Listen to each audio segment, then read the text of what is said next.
Yesus raja. Apakah dia raja politik? Apakah dia raja damai?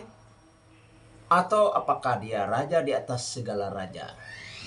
Kembali bersama Pendeta Najarudin dalam renungan pagiku, ragiku bersama Yesus ada masa depan, bersama Yesus masa depan cemerlang. Pasti. Janji Allah sepihak, yaitu menjanjikan seorang raja. Yesaya pasal 9 ayat 5. Sebab seorang anak telah lahir untuk kita, seorang putra telah diberikan untuk kita. Lambang pemerintahan ada di atas bahunya, dan namanya disebut orang penasihat ajaib, Allah yang perkasa, Bapa yang kekal, Raja damai. Teologi Kristen mengajarkan bahwa Yesus adalah seorang nabi. Yesus adalah seorang imam agung. Ya. Yesus adalah anak manusia tanpa dosa. Yesus adalah juru selamat dan Yesus adalah raja. Saudaraku, Yesus belum menjadi raja yang bersifat politik. Namun dia adalah Raja Salom, Raja Damai. Raja Salom, Raja Damai yang memperdamaikan manusia dengan Allah. Karena manusia seteru Allah karena akibat dosa. Tetapi di dalam kematian Tuhan Yesus, maka manusia yang seteru Allah diperdamaikan dengan Allah. Sehingga manusia yang menerima Yesus, yang percaya kepada Yesus, tidak lagi menjadi seteru Allah, tetapi orang-orang yang diberkati, bahkan diadopsi menjadi anak-anak Allah. Di dalam Yesus kita memperoleh berkat, keselamatan, anugerah, berkat menjadi anak-anak Allah. Bahkan yang lebih tinggi daripada itu, kita menjadi sahabat-sahabat Allah. Kita dapat mengenal kehendaknya karena ia memberitahukan kehendaknya kepada kita. Konotasi damai atau salom. Damai dari Allah dan damai dengan Allah. Damai dari Allah, damai atau salom sering digunakan sebagai rujukan kepada ketenangan orang individu. Damai di kalangan, komunitas, ataupun damai bangsa-bangsa. Kata Yunaninya Irene, berarti kesatuan dan kesepakatan. Wah, Paulus menggunakan kata Irene dalam menjelaskan objektif dari gereja perjanjian baru. Damai dengan Allah maknanya adalah yang lebih mendasar ialah damai dengan Allah.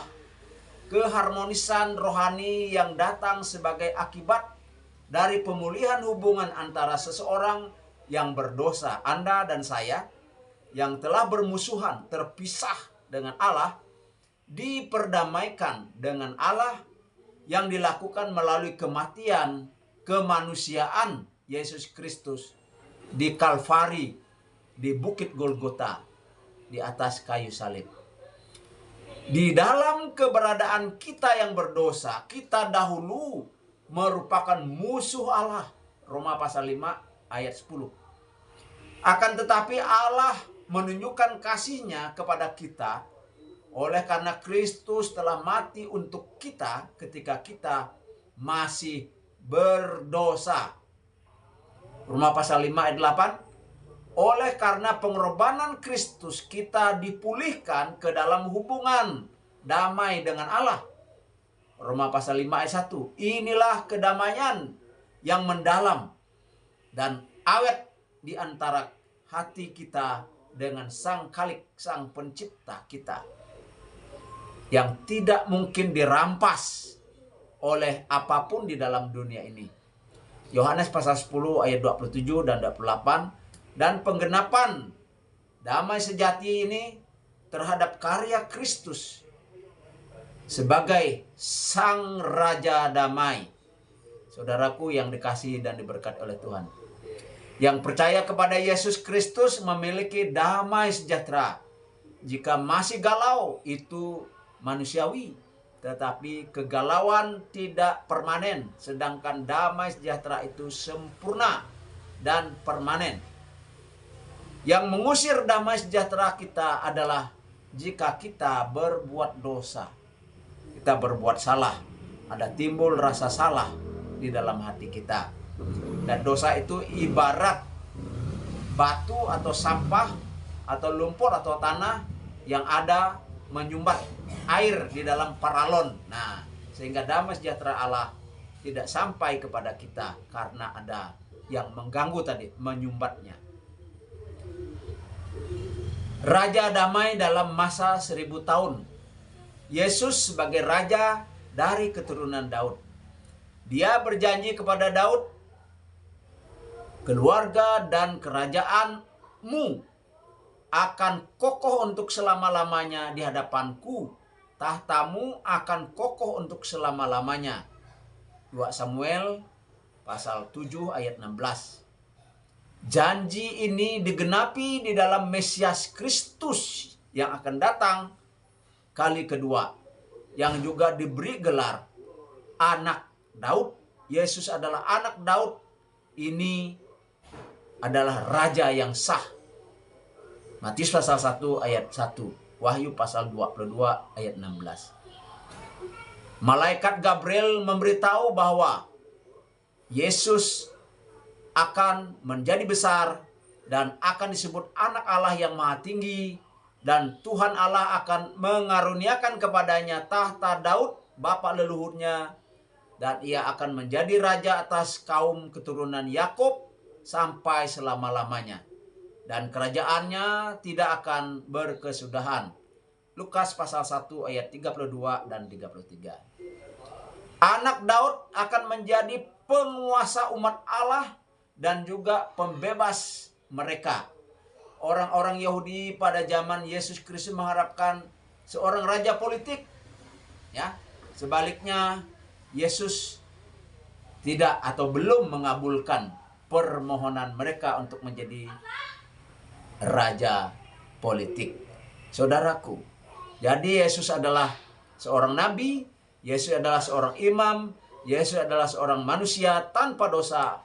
Yesus adalah juru selamat dan Yesus adalah raja. Haleluya, puji Tuhan. Bagi saudara-saudara yang masih di luar Kristus, cepatlah datang kepada Kristus. Mohon ampunnya, belas kasihannya, minta supaya dia menolong kamu, menolong saudara. Terimalah dia di dalam hatimu. Berdoalah, katakan, Tuhan, saya mendengar firman-Mu bahwa hanya di dalam Yesus memperoleh keselamatan, hanya di dalam Yesus bisa diangkat menjadi anak Allah dan memperoleh damai sejahtera. Saya menerima Engkau sebagai Tuhan dan Juru Selamat saya. Saya menerima Engkau sebagai Raja saya. Mari Tuhan pimpin hidup saya, perintahkan hidup saya, dan membuat hidup saya berguna, bermakna bagi sesama manusia dan bagi kemuliaan Allah. Dalam nama Yesus, amin. Begitu ya saudaraku. In God we trust, in Jesus we are saved, for God is nothing impossible. Without God we are nothing, with God we can do anything. Be wise, be smart. Saudara adalah berpotensi orang berdosa dan berpotensi masuk neraka. Tapi Yesus mencegahkannya. Dan saudara berpotensi masuk surga di dalam iman kepada Yesus Kristus. Saudara juga berpotensi dengan kuasa Roh Kudus. Saudara diberi talenta, diberi karunia-karunia untuk melayani Tuhan, untuk mengajar, untuk bersaksi, untuk bernyanyi, dan saudara punya potensi menjadi berkat di dunia ini. Bersama Yesus ada masa depan, bersama Yesus masa depan cemerlang. Pasti, pasti, pasti. Haleluya.